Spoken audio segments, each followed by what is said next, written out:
Forget the Sunday school version of the Nativity. Forget the quiet stable, the soft hay, the gentle lullabies. What if the real battle for humanity was not fought in Bethlehem, but thousands of years earlier, in shadows stretching back to Eden? What if heaven and hell were not merely competing for human hearts, but for a lineage, a bloodline, a promise encoded in prophecy? We are confronting a possibility that feels almost too vast to grasp, that the story of redemption is also the story of preservation, a divine preservation, a celestial intervention, a war waged across generations. Was the purity of the Messiah's bloodline a matter of moral obedience, or a desperate supernatural struggle to prevent ancient corruption from rewriting humanity itself? Tonight, we journey into the hidden history behind the promise. What if the greatest war in history wasn't fought between nations, but across your very DNA? Centuries before the birth of the Messiah, a dark corruption threatened to extinguish the human race. This was not merely moral decay. It was a distortion of creation itself. Yet, heaven did not stand idle.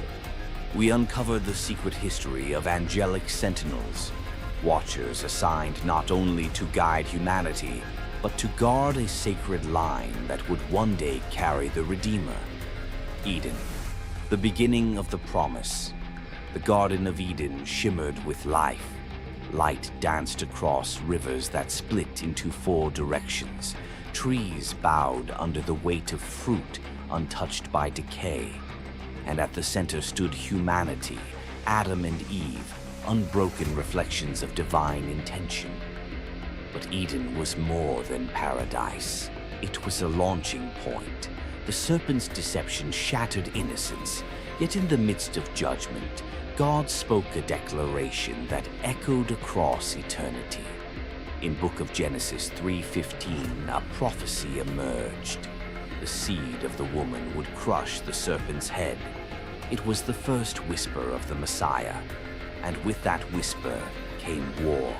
Heaven takes notice. Angels had watched creation unfold.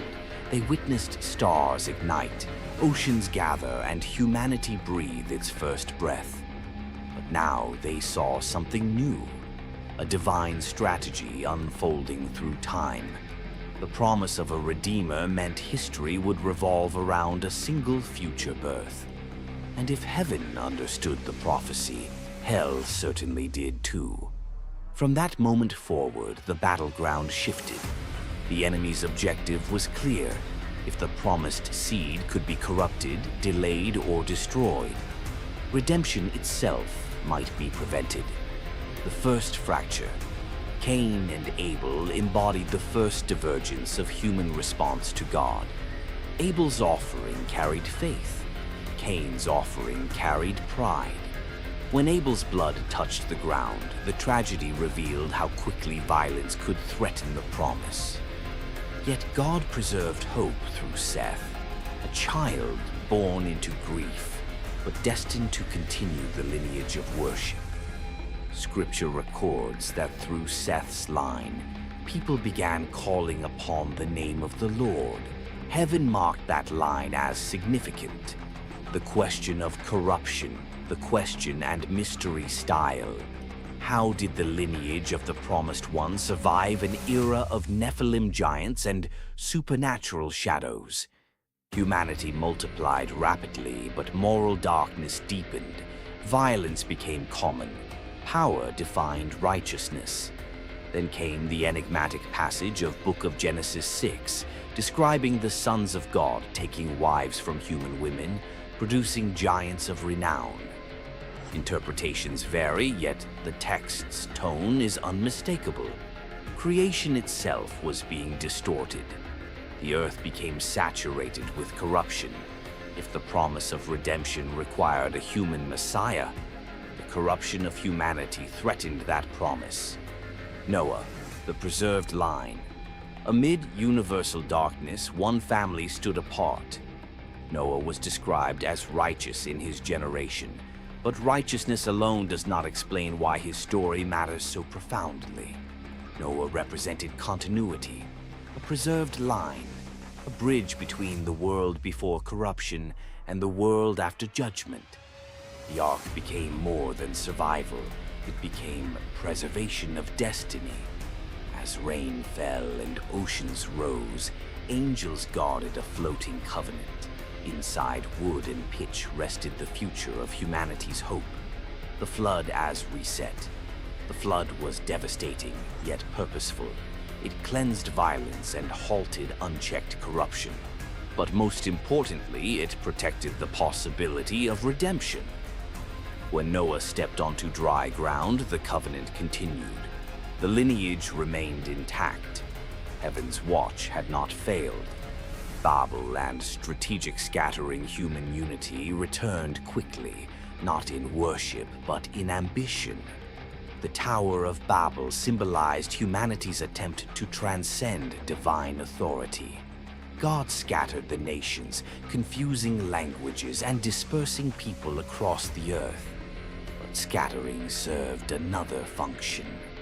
It limited the spread of unified rebellion and preserved space for God's covenant to unfold through a chosen lineage. Abraham, the chosen vessel. Generations passed until God called Abram from Ur. This call was not random. It was strategic. Through Abram, later Abraham, God promised blessing to all nations. The covenant narrowed the messianic path from humanity to a family. Angels appeared repeatedly in Abraham's life, reinforcing the significance of the promise. The miraculous birth of Isaac confirmed that the lineage would not rely on human ability alone, but divine intervention. From Eden to Abraham, the pattern emerges.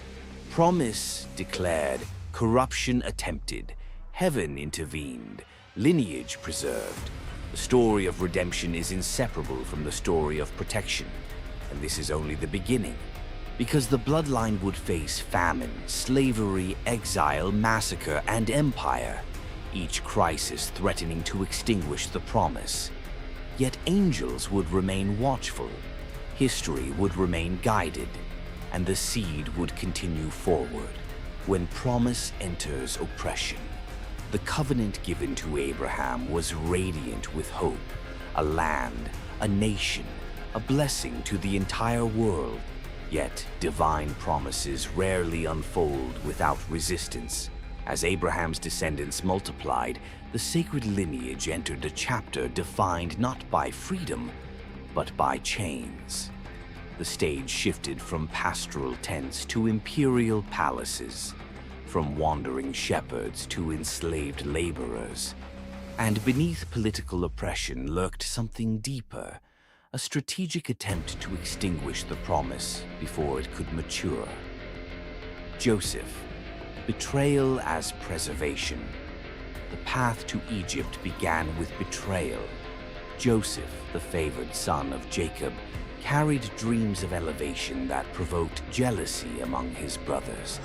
They sold him into slavery, unknowingly setting the stage for divine preservation. What appeared to be family treachery became providential positioning. Joseph rose from prison to palace, eventually standing as second in command under Pharaoh. When famine struck the region, Egypt became the world's storehouse, and Joseph its steward. Jacob's family migrated to Egypt for survival. 70 souls entered. The lineage of promise was now embedded within a foreign empire. Yet this migration was not accidental. It was strategic shelter during famine, a hidden incubation of a nation, multiplication and fear. Generations passed. Joseph died. The memory of his leadership faded. Scripture notes that a new Pharaoh arose who did not know Joseph. To him, the Hebrews were not honored guests. They were a demographic threat. The Israelites multiplied rapidly. Their growth stirred fear in Egyptian leadership. Fear led to control. Control led to oppression. Oppression led to brutality. The Hebrews were forced into hard labor, constructing cities and infrastructure that symbolized Egyptian power. But even under oppression, they continued to multiply. This paradox revealed something profound. The covenant could not be suppressed by suffering. The war against infancy. Unable to halt Israel's growth through labor alone, Pharaoh escalated his strategy. He issued a chilling decree. Every Hebrew male infant must be killed. This was not merely political cruelty. It was a direct assault on the future. If the promise of a Messiah required a lineage, then destroying its children could sever destiny itself. History has seen many genocides, but few carry such spiritual weight. This moment represented a targeted attempt to erase a people before their purpose could unfold. The war against the Messiah's bloodline had entered a brutal phase. Hidden courage of the midwives, yet resistance emerged from unlikely heroes. Hebrew midwives tasked with carrying out Pharaoh's order chose reverence for God over obedience to tyranny. They preserved life in secret. They defied death quietly.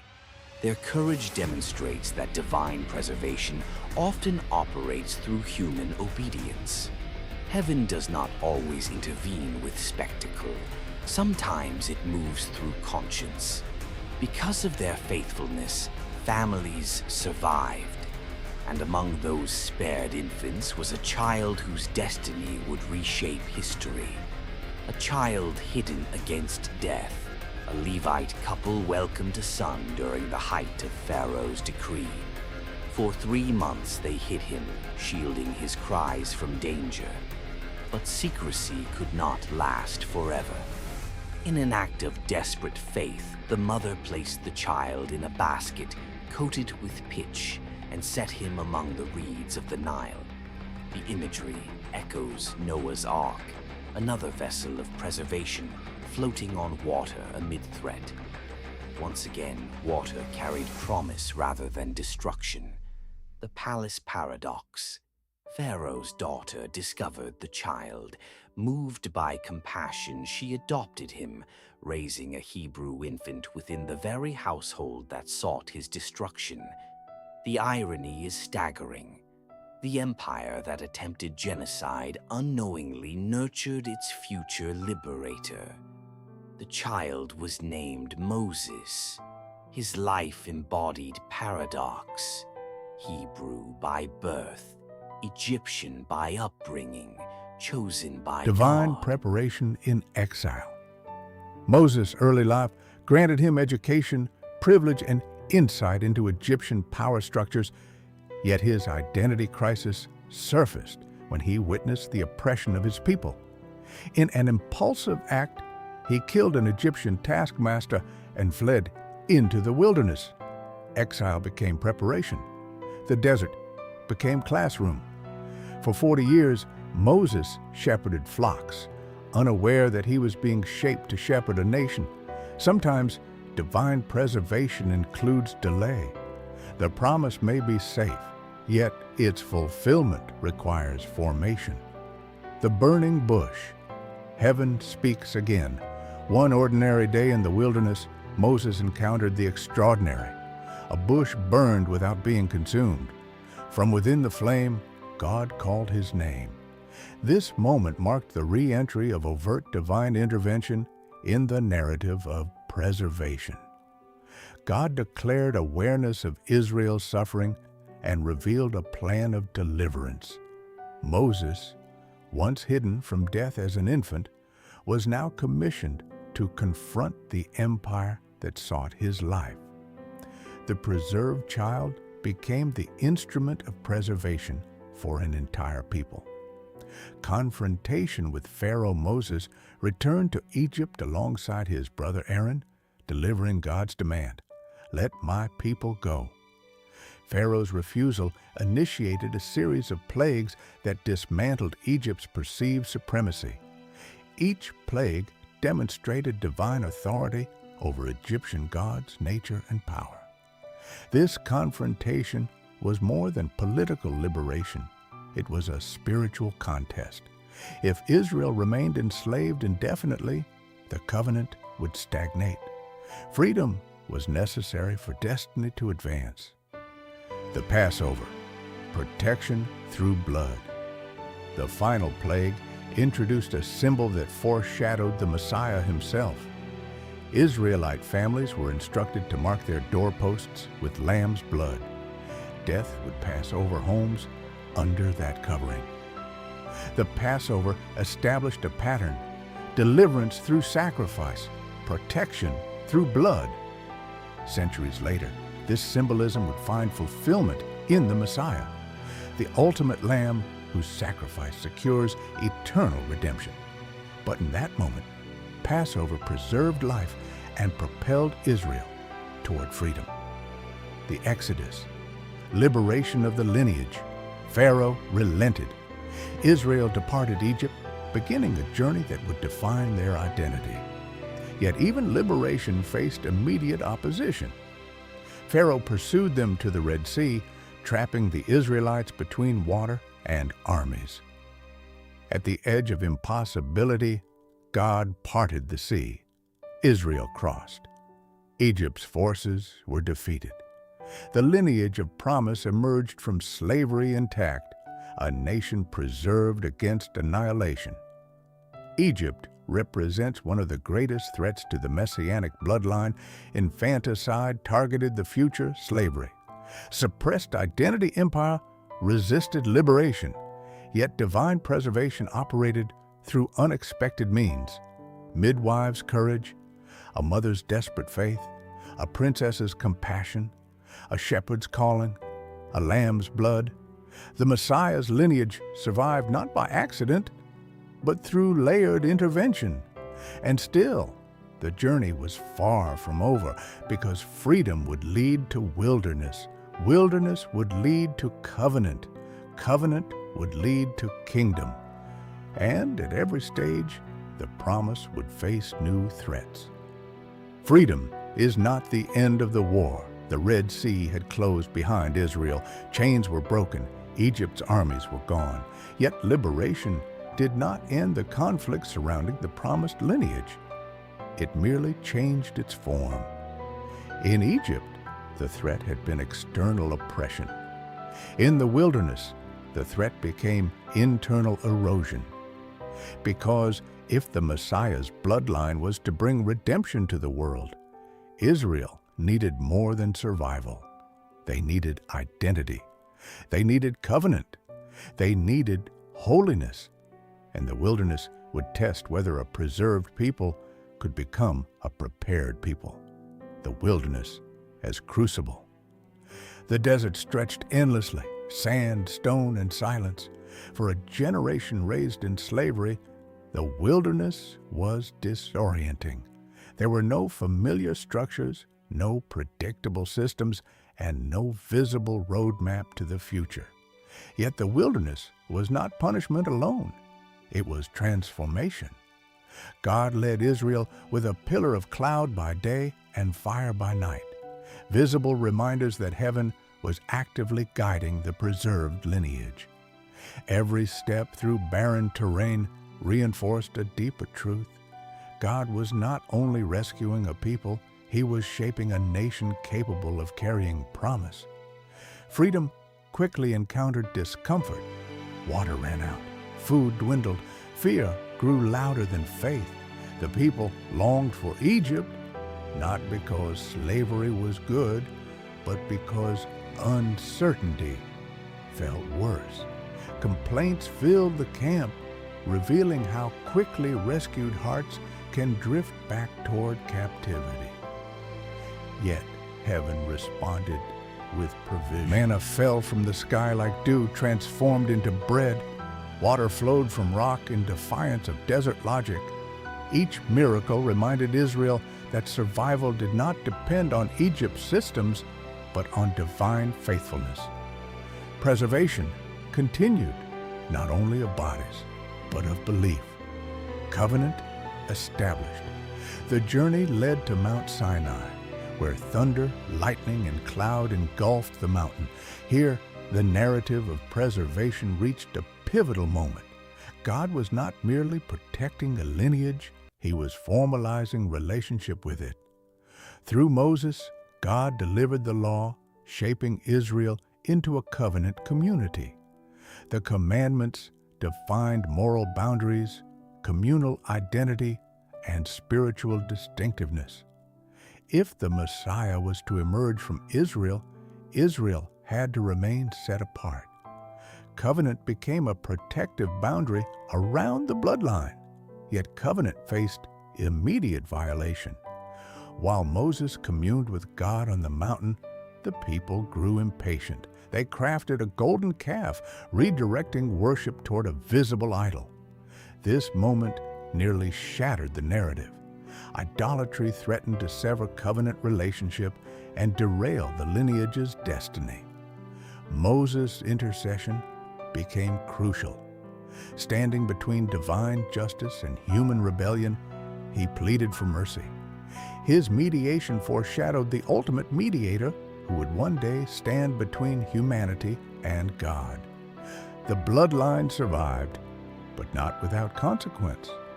The wilderness generation would wander until a new generation emerged. God dwelling among preservation. In response to covenant, God instructed Israel to build the tabernacle, a portable sanctuary representing divine presence among the people. Every detail carried symbolic weight. The altar of sacrifice, the veil separating holiness, the Ark of the Covenant. The tabernacle served as a living reminder that the Messiah's lineage was not merely biological, it was relational. God was dwelling among the people he preserved. Priests offered sacrifices daily, reinforcing the necessity of atonement. This rhythm foreshadowed the ultimate sacrifice yet to come. Despite miracles and covenant, rebellion persisted. At Kadesh Barnea, spies returned from the Promised Land. 10 reported fear, 2 declared faith. The people chose fear. This decision delayed destiny for 40 years. The wilderness wandering reveals a sobering truth. Preservation does not eliminate human choice. God safeguarded the lineage, yet individuals within that lineage still face the consequences of unbelief. A generation faded in the desert, but the promise endured through their children. Spiritual warfare in the desert. The wilderness was not merely a geographical space, it was a spiritual battleground. Amalek attacked Israel shortly after the Exodus, targeting the weary and vulnerable. Moses stood on a hill with raised hands as Joshua fought below. When Moses' hands remained lifted, Israel prevailed. This scene reflects a deeper reality. Victory required both physical action and spiritual alignment. Angelic protection is often invisible, yet moments like this hint at unseen warfare surrounding the preserved lineage, Balaam and the failed curse. Later in the journey, a Moabite king hired a prophet named Balaam to curse Israel. From a political standpoint, the strategy made sense: weaken the nation spiritually to defeat it physically. But each attempt to curse Israel turned into blessing. This episode demonstrates divine safeguarding of the covenant. Even spiritual attacks intended to derail destiny were transformed into declarations of favor. The Messiah's lineage could not be cursed into extinction. Moses' farewell and the transition of leadership. As the wilderness era neared its end, Moses prepared to pass leadership to Joshua. His final speeches emphasized covenant faithfulness, warning that prosperity could become as dangerous as oppression. Moses would not enter the Promised Land, yet his role in preservation was immeasurable. He rescued the people from slavery, mediated covenant, and guided a generation through transformation. Joshua would lead the next phase, conquest and settlement. The lineage was moving from survival to establishment. The crossing of the Jordan River echoed the Red Sea miracle. Waters parted, and Israel stepped into promise. But this crossing carried a new tone. The Red Sea marked escape. The Jordan marked inheritance. Israel was no longer merely a preserved people. They were becoming a planted people, and within this land, the messianic lineage would continue unfolding through tribes, judges, and kings. The wilderness reveals that the greatest threat to the Messiah's bloodline was not always external enemies, but internal compromise.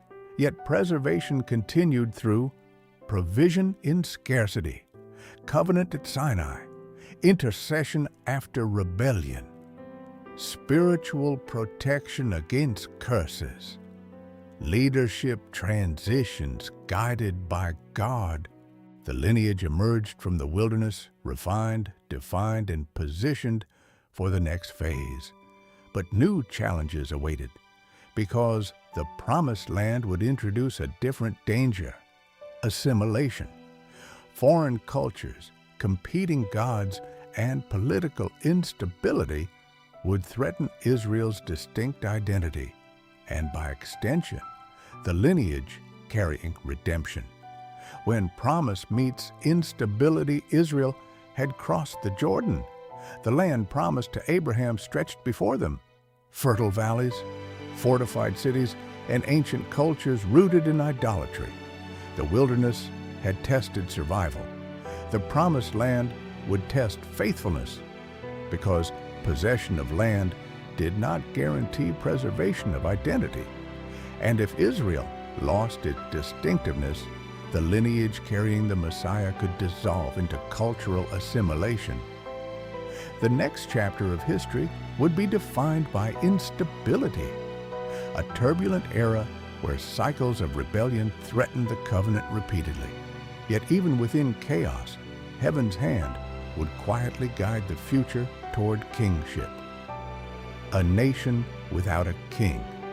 After Joshua's death, Israel entered a period described with sobering repetition. Everyone did what was right in their own eyes. The absence of centralized leadership led to fragmentation. Tribes operated independently, unity weakened, and spiritual compromise spread. This era, recorded in the book of Judges, reveals a pattern. Israel fell into idolatry. Oppression followed. The people cried out. God raised a judge as deliverer. Peace returned temporarily. The cycle repeated across generations, highlighting how fragile covenant identity remained. Among the judges, Deborah stands as a striking example of divine intervention through unexpected vessels. A prophetess and leader, she guided Israel during a time of Canaanite oppression. Through her partnership with Barak, victory came against overwhelming military power. Deborah's story demonstrates that preservation of the lineage did not depend on societal norms or expectations. God's purposes advanced through obedience rather than convention. Each deliverance kept Israel intact. Another generation protected, another step toward fulfillment of the promise. The battle against fear. Gideon's story reflects the internal struggle of a nation unsure of its identity. When called to deliver Israel from Midianite oppression, Gideon hesitated, questioning his adequacy. Yet God intentionally reduced Gideon's army to a mere 300 men, ensuring victory would be attributed to divine intervention rather than human strength. This narrative reinforces a recurring theme. Preservation often unfolds through weakness transformed by faith. The lineage remained intact, not because Israel was strong, but because God was faithful. Strength and fragility. Samson's life introduces a complex portrait of calling mixed with compromise. Set apart from birth, his supernatural strength delivered Israel from Philistine domination. Yet his personal struggles revealed how easily consecration can be undermined by desire. Samson's final act, collapsing the Philistine temple upon himself and his enemies, symbolized both tragedy and triumph. Even flawed vessels played roles in preserving Israel's existence. The covenant moved forward despite imperfect participants. Preservation through outsiders. Amid national instability, a quieter story unfolded, one that would profoundly impact the messianic lineage. The story of Ruth, recorded in the book of Ruth, begins with loss. Naomi returned to Bethlehem widowed, accompanied by her Moabite daughter-in-law. Ruth's declaration of loyalty to Naomi's God marked a turning point. Her faithfulness led her to Boaz, a kinsman redeemer whose marriage to Ruth restored Naomi's family line. This union produced Obed, grandfather of David. Ruth's story reveals a stunning truth. The preservation of the Messiah's bloodline included unexpected grace, weaving outsiders into covenant history. Redemption was already expanding beyond ethnic boundaries. The bridge between eras, Samuel's birth, echoed earlier narratives of divine intervention. His mother, Hannah, prayed fervently for a child, dedicating Samuel to God before his conception. Samuel grew to become prophet and judge, guiding Israel during a pivotal transition. But the people desired something new, a king-like surrounding nations.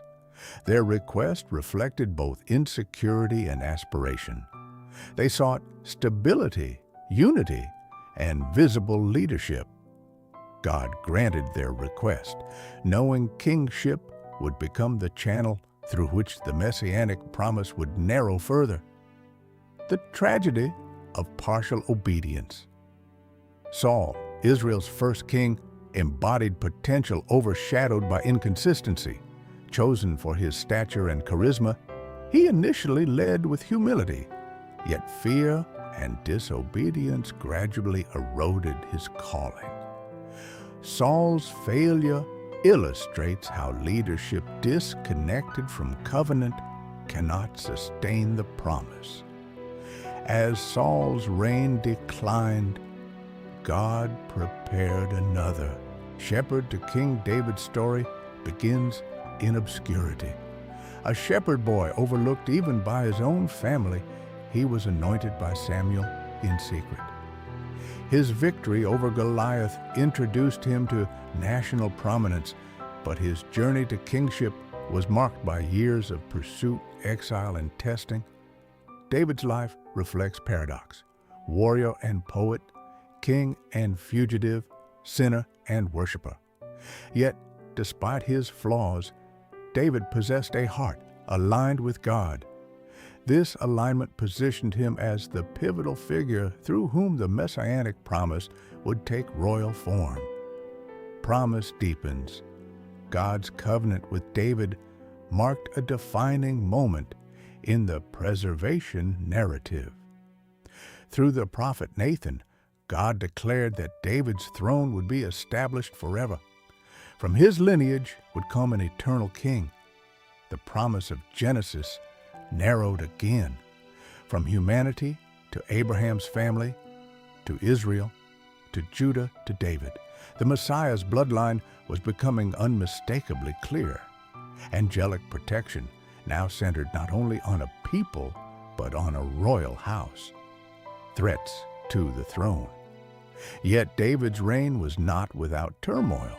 Internal rebellion, political intrigue, and personal failure threatened the stability of his kingdom. Absalom's uprising nearly fractured the monarchy. Family conflict revealed how fragile royal continuity could be. Still, the covenant endured. Even amid turmoil, David's lineage remained intact. Because preservation does not mean absence of struggle. It means survival through it. The era of judges and kings reveals a complex truth. The greatest threats to the Messiah's bloodline were not only enemies outside Israel, but instability within it.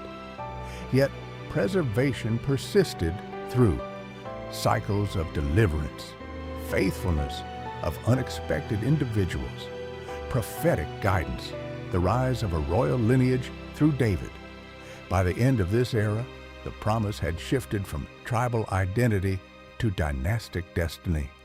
But dynasties can fracture, kingdoms can divide, exile can scatter. And the next chapter would test whether the Davidic promise could survive political collapse. When promise fractures, David's throne had been established. The covenant was clear. The Messiah would come through his royal line, but promises unfolding through human history often pass through seasons of fracture. After David's son Solomon reigned in wisdom and splendor, cracks began to form beneath the surface of Israel's unity. Political tension, heavy taxation, and spiritual compromise converged into a moment that would reshape the destiny of the nation.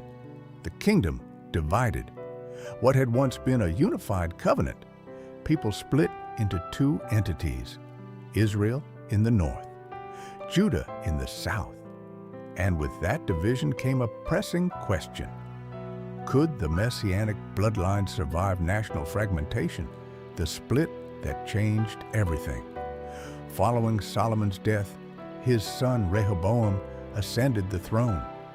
When the northern tribes requested relief from heavy burdens, Rehoboam's harsh response ignited rebellion. 10 tribes broke away under Jeroboam, forming the northern kingdom of Israel. The southern kingdom of Judah retained Jerusalem, the temple, and the Davidic dynasty. This division carried profound spiritual implications. While Judah preserved the royal lineage, Israel established alternative worship centers, distancing itself from Jerusalem's covenant rhythms. Two kingdoms, two spiritual trajectories, one fragile promise resting in Judah. The northern kingdom's history quickly became defined by instability. Successive kings embraced idolatry, often intensifying spiritual decline rather than correcting it. Golden calves erected in Bethel and Dan symbolized a deliberate departure from covenant worship. Political survival overshadowed spiritual faithfulness. Prophets such as Elijah and Elisha emerged as divine voices confronting this drift. Their miracles, confrontations, and warnings revealed God's persistent desire for restoration. Yet Israel largely resisted correction. Eventually, Assyria conquered the northern kingdom, scattering its people across nations. The 10 tribes faded into historical obscurity, but the messianic lineage did not depend on Israel's survival. It rested in Judah. The promise narrowed again. Judah's story was more complex. While some kings pursued idolatry, others led spiritual reform. This oscillation between rebellion and revival prolonged the kingdom's existence. Kings like Hezekiah and Josiah initiated sweeping reforms, restoring temple worship and covenant practices. These seasons of renewal served as spiritual anchors, preserving the environment necessary for the messianic lineage to continue. Yet, reform was often temporary. Subsequent rulers reversed progress, drawing Judah back toward idolatry and injustice. The kingdom teetered between preservation and collapse. As political leadership faltered, prophets became guardians of spiritual identity. Figures such as Isaiah, Jeremiah, and Micah spoke messages that intertwined warning with hope. They confronted corruption while reaffirming the enduring promise of a coming Messiah. Isaiah's prophecies were particularly striking. He spoke of a child born to rule, a suffering servant who would redeem, and a king whose reign would never end. These prophetic declarations functioned as spiritual preservation. Even when national circumstances appeared bleak, hope remained anchored in divine promise. The bloodline might pass through obscurity, but prophecy ensured it would not be forgotten. The shadow of Babylon. Despite prophetic warnings, Judah's decline continued. Alliances with foreign powers, moral decay, and neglect of covenant obligations led to inevitable consequence. Babylon rose as a dominant empire, eventually besieging Jerusalem. The city fell. The temple burned. The monarchy collapsed. The Davidic throne appeared extinguished. Exile followed, scattering Judah's people into Babylonian captivity. For many, it felt as though the promise itself had been buried beneath the ashes of Jerusalem. If the Messiah was to come from David's royal line, what would happen without a kingdom? Yet exile did not erase identity. In Babylon, Jewish communities preserved genealogies, traditions, and worship practices. Synagogues emerged as centers of teaching and remembrance. The lineage continued quietly, hidden from political prominence, yet protected through communal memory. Stories of faithfulness under pressure, Daniel's courage, Esther's influence, Ezekiel's visions demonstrated that exile could not sever covenant relationship. Heaven's preservation shifted from visible kingdom to hidden continuity, the prophetic promise of restoration. Even in exile, prophets spoke of return. Jeremiah declared that captivity would last 70 years. Ezekiel envisioned restoration. Isaiah's later chapters described a future where comfort would replace mourning. These promises reframed exile not as abandonment, but as discipline, leading to renewal. Most importantly, the prophetic narrative continued pointing toward a coming king, a descendant of David whose reign would surpass earthly monarchy. The messianic hope survived even without a throne. Under Persian rule, exiles were permitted to return to Jerusalem. This restoration unfolded in stages, led by figures such as Zerubbabel, Ezra, and Nehemiah. The temple was rebuilt, the city walls restored, covenant practices renewed. Zerubbabel, a descendant of David, played a crucial role in the rebuilding process. Though he never ruled as king, his presence affirmed the continuity of the royal line. The bloodline had survived exile, quietly, miraculously, intentionally, a kingdom without a king. Despite restoration, Israel did not regain independent monarchy. Foreign empires continued to dominate, Persia, then Greece, and eventually Rome. This political reality created tension. The people longed for a Davidic king who would restore sovereignty. Yet heaven's strategy differed from human expectation. The Messiah would come not through immediate political revolution, but through incarnation. The lineage would continue in obscurity, awaiting divine timing. The silent centuries between the closing of prophetic writings and the birth narratives lies a period often called the silent years. Though prophetic voices seemed absent, history was far from inactive. Cultural shifts, linguistic developments, and political transitions all contributed to a world uniquely prepared for the Messiah's arrival. Most importantly, genealogical records remained intact. Families traced their heritage, temple structures persisted, and messianic expectation intensified. The bloodline endured through silence. The divided kingdom and exile represent one of the most precarious chapters in the preservation narrative. Yet even amid destruction, the promise survived through prophetic declarations, genealogical memory, faithfulness in exile, restoration after captivity. Hidden continuity of David's line, the throne had fallen, the temple had burned, the people had scattered, But the lineage remained, and with its survival came renewed anticipation, a longing for the fulfillment of centuries of promise. Because the next chapter would shift from prophecy to fulfillment, from expectation to incarnation, from lineage preserved to Messiah revealed. For centuries, prophetic voices had echoed through Israel's history, sustaining hope even in exile and oppression. Yet, after the final prophetic writings, a profound silence settled over the land. No new scrolls, no fresh prophetic declarations, no audible voice breaking the tension of waiting, but silence does not equal absence.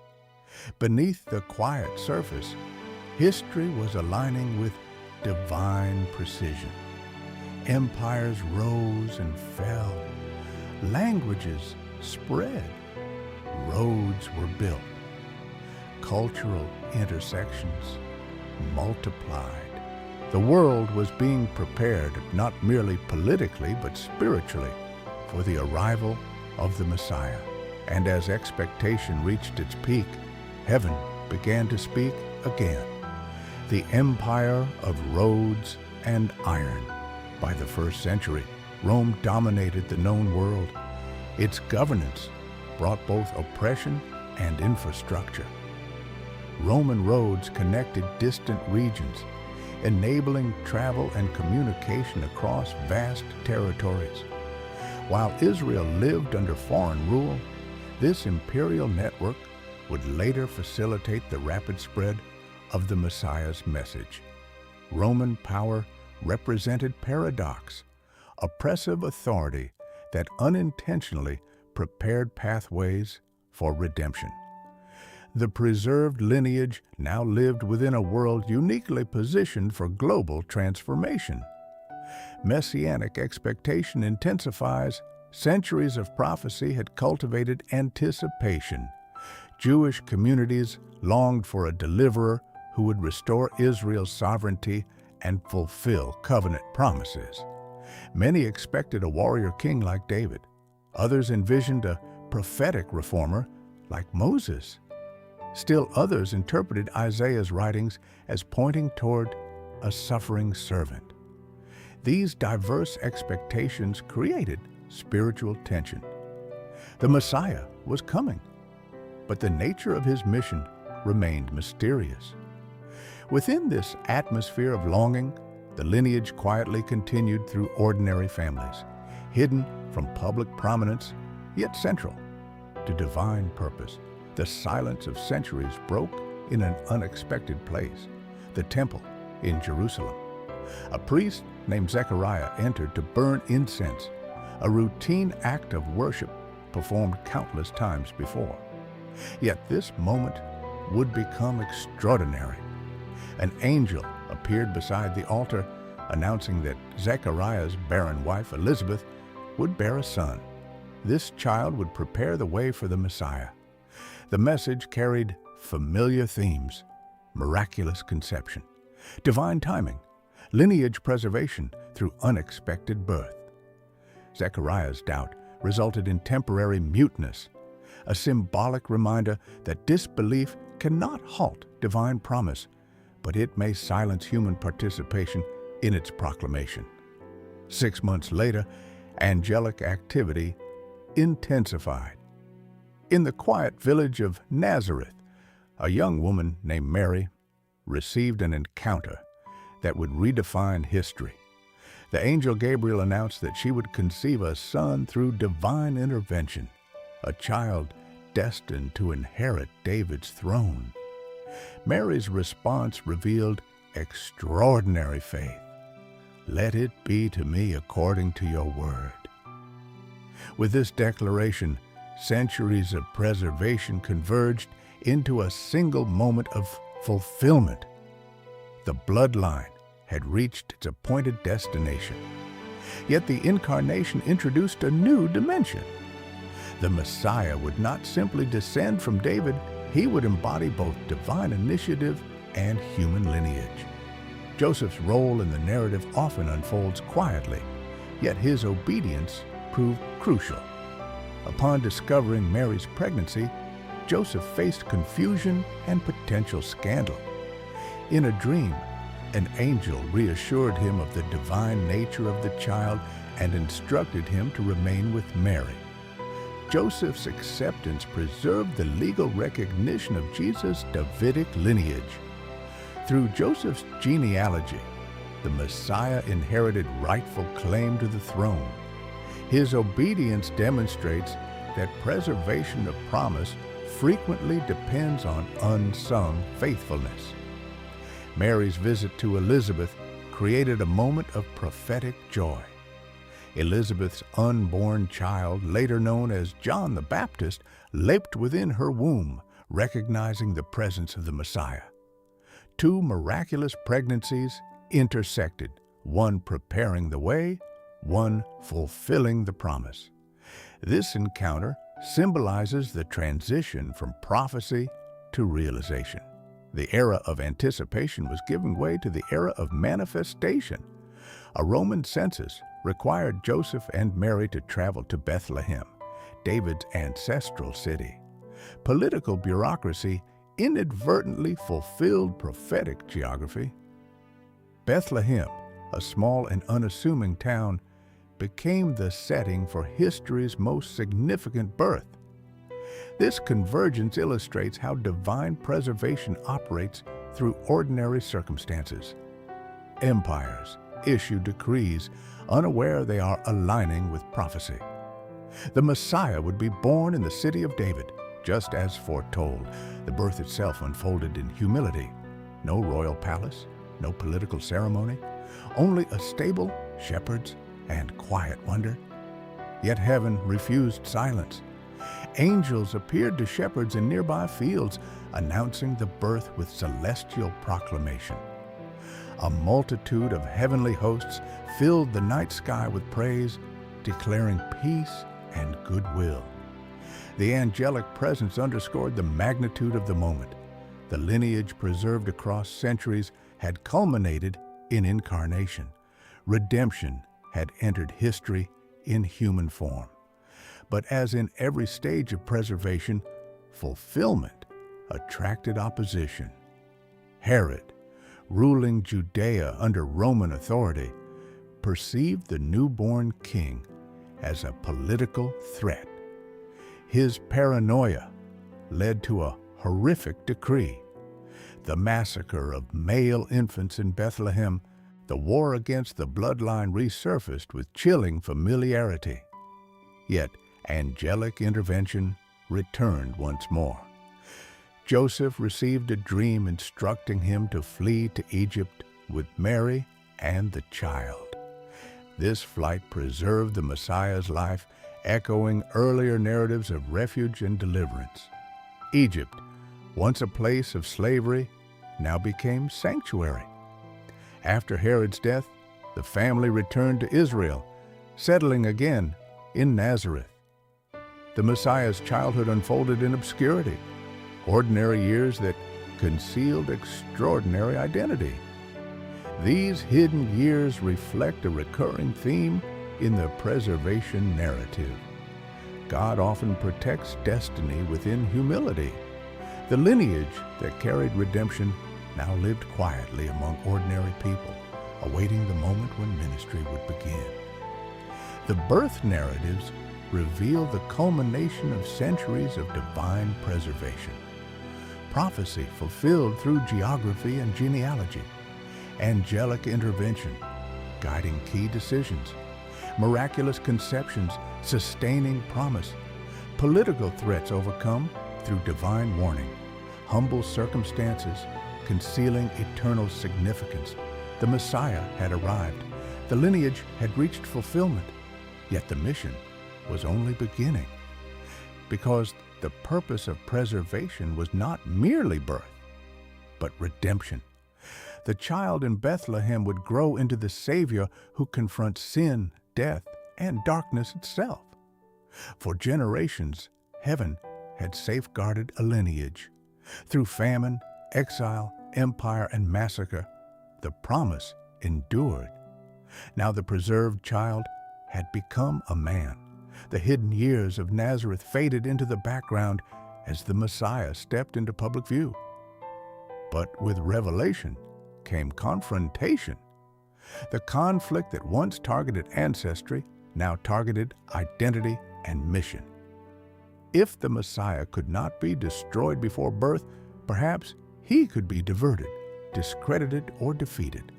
The battle shifted from protection of lineage to fulfillment of purpose. Before the Messiah's ministry began, a prophetic voice emerged in the wilderness. John the Baptist, the child promised to Zechariah and Elizabeth, called Israel to repentance and preparation.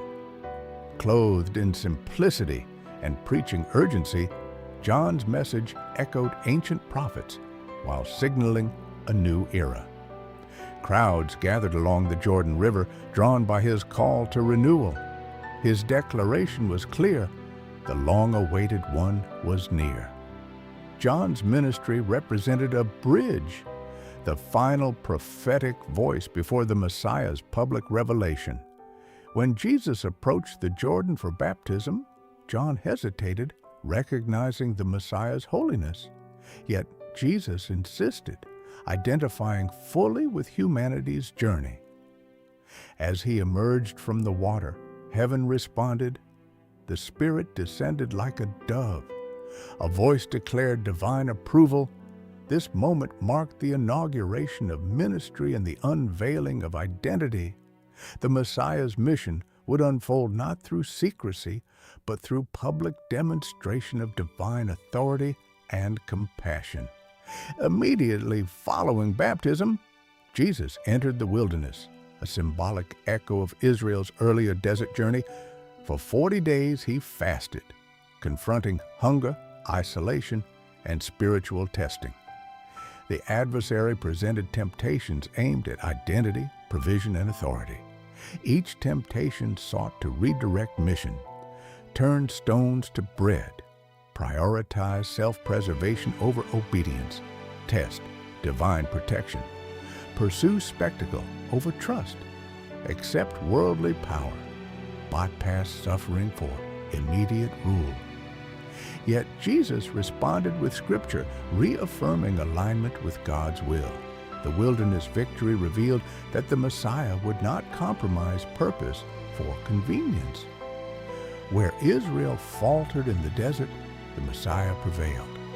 Emerging from the wilderness, Jesus began demonstrating the nature of his kingdom.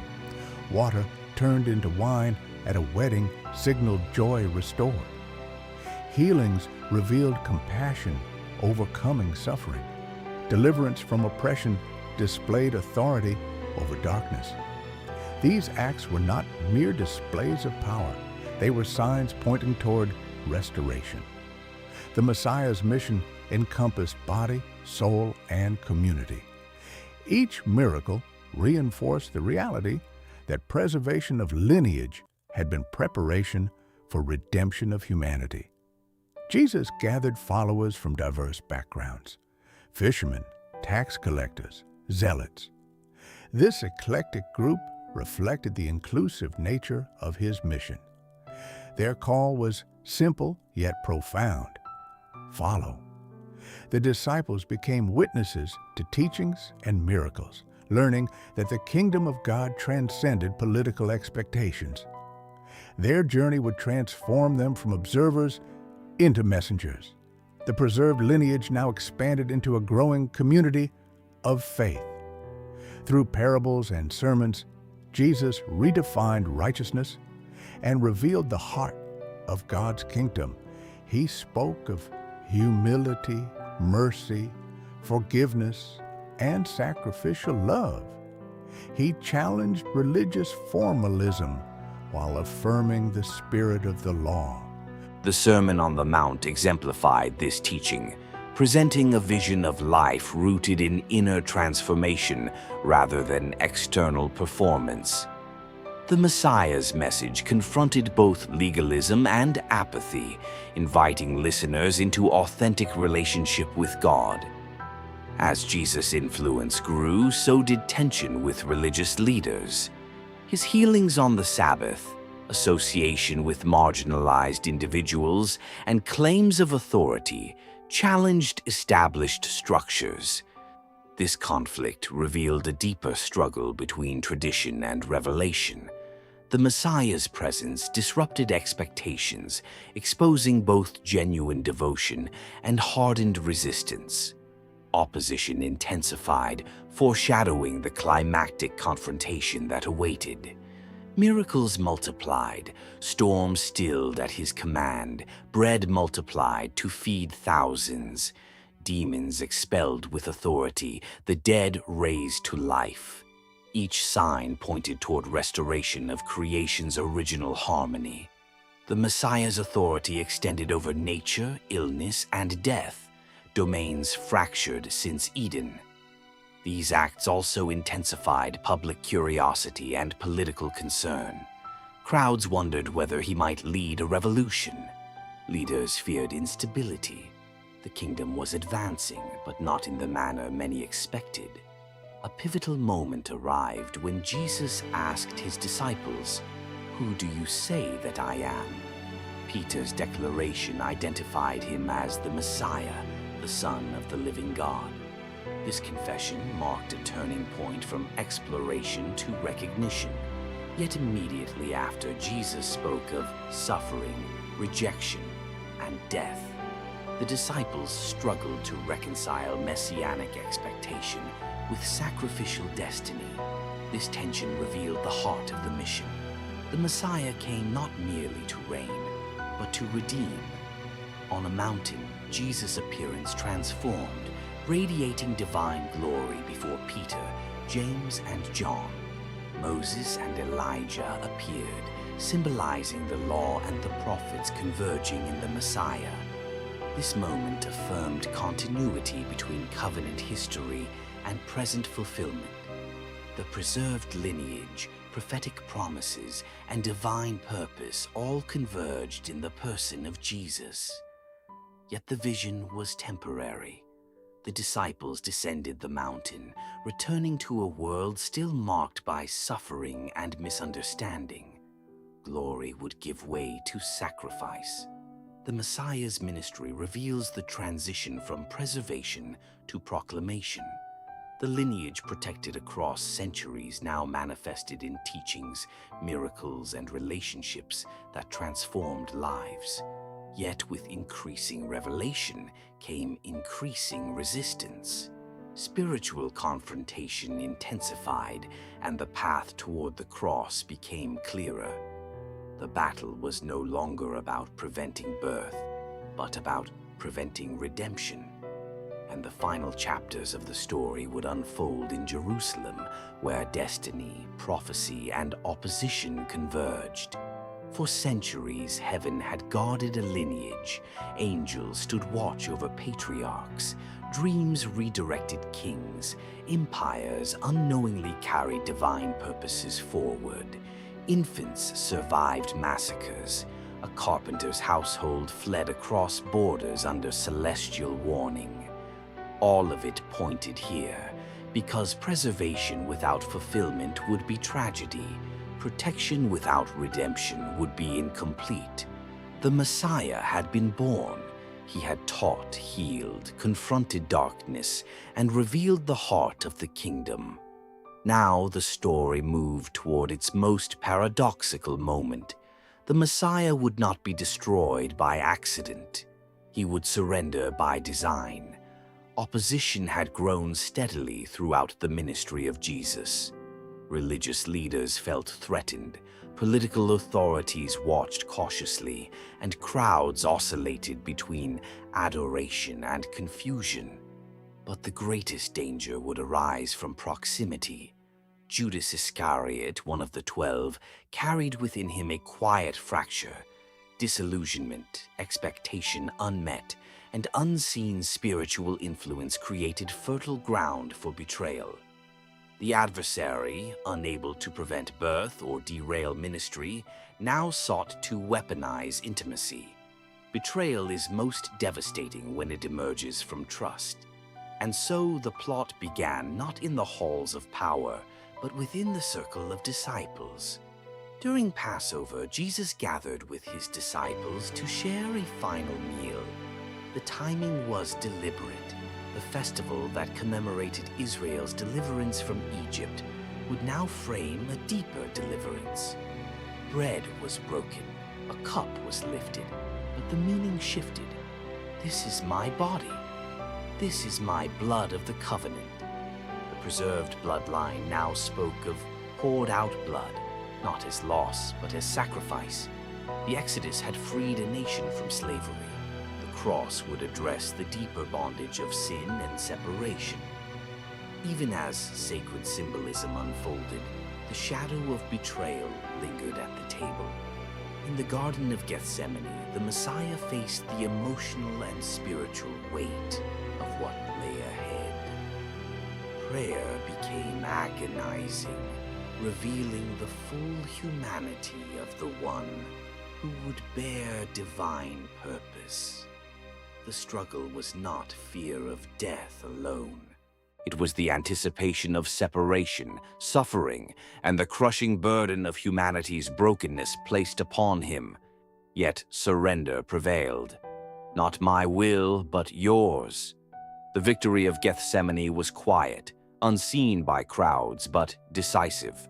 Before nails pierced flesh, obedience had already secured the path to redemption. Torches flickered in the darkness as soldiers approached the garden. Judas stepped forward, his kiss both greeting and signal. The arrest that followed appeared chaotic, yet it unfolded within divine foreknowledge. Jesus' refusal to resist violence revealed that this was not defeat, but surrender. The disciples scattered, the shepherd was taken, and heaven watched as the preserved lineage entered its most vulnerable hour. Through the night, Jesus faced religious and political trials marked by false testimony, manipulation, and expediency. Truth stood silent while accusations spoke loudly. Before religious leaders, he was condemned for blasphemy. Before Roman authority, he was presented as a political threat. The machinery of empire and the rigidity of religious power converged, producing a verdict driven more by fear than justice. The crowd that once shouted praise now echoed cries for crucifixion. Public opinion proved fragile. The crucifixion was brutal, a method designed to humiliate, intimidate, and prolong suffering. Nails pierced hands and feet. A crown of thorns marked kingship. The sky darkened as creation seemed to mourn. To observers, this was failure. The Messiah, preserved through centuries, now hung powerless on a Roman cross. Yet, beneath the surface, a deeper reality unfolded. The cross was not evidence that heaven had failed to protect the bloodline. It was evidence that protection had always pointed toward sacrifice. The Lamb who survived Herod's massacre now offered himself willingly. As Jesus breathed his last, the temple veil tore from top to bottom. The barrier separating humanity from the holy presence was symbolically removed. What centuries of ritual had mediated, sacrifice now fulfilled. The preserved lineage accomplished its purpose, not merely producing a king, but restoring access between God and humanity. The cross transformed from instrument of death into doorway of reconciliation. The body was laid in a borrowed tomb. Silence returned. For disciples, hope seemed buried. The promises spoken, miracles witnessed, and expectations formed now collided with grief and confusion. But heaven's silence is not absence. It is often the space where resurrection prepares to speak. The same divine strategy that had preserved a lineage through hidden years was now at work within the quiet of the grave. On the third day, the tomb stood empty. Angels, who had appeared at moments of preservation throughout history, now announced fulfillment. Why do you seek the living among the dead? The resurrection revealed that death itself could not extinguish the purpose for which the bloodline had been guarded. The victory was not merely over crucifixion, but over the finality of death. Preservation had led to redemption, and redemption had led to triumph. The cross was never a disruption of heaven's plan. It was the destination toward which centuries of protection pointed. Angels guarded patriarchs so that prophets could speak. Prophets spoke so that promises could endure. Promises endured so that a child could be born. The child grew so that the lamb could be offered, and the offering gave birth to resurrection hope. The war over the bloodline ended not in its destruction, but in its sacrificial victory.